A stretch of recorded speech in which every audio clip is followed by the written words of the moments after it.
দেশের ফুটবলে যখন জোয়ার, ক্রিকেটে তখন ভাটার টান। সমর্থকদের বিভেদ আর বিব্রতকর আচরণে পরিস্থিতি আরো জটিল হয়েছে। দেশের দুটি প্রধান খেলাকে মুখোমুখি অবস্থান থেকে ফেরাতে খেলোয়াড়দের পাশাপাশি কর্মকর্তাদেরও উদ্যোগী হতে হবে।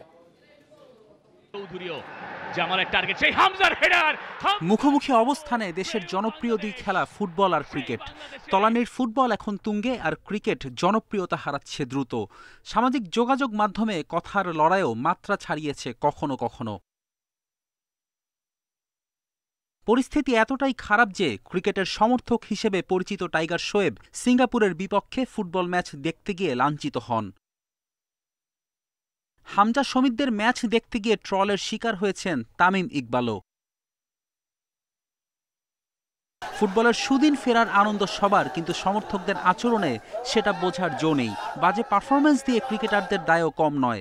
একের পর এক বাজে পারফরমেন্সের রেশ ধরে সমর্থকরা বিরক্ত শান্ত লিটনদের উপর।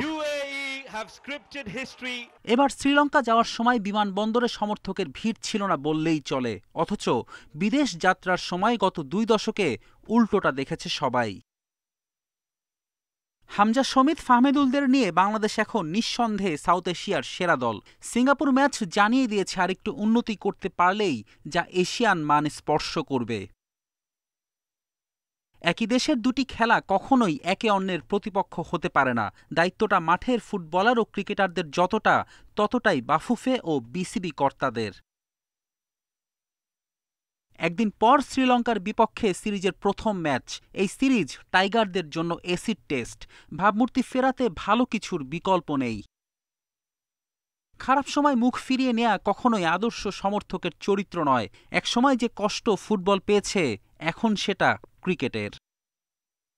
ফেরদৌস ইসলাম, ইন্ডিপেন্ডেন্ট নিউজ।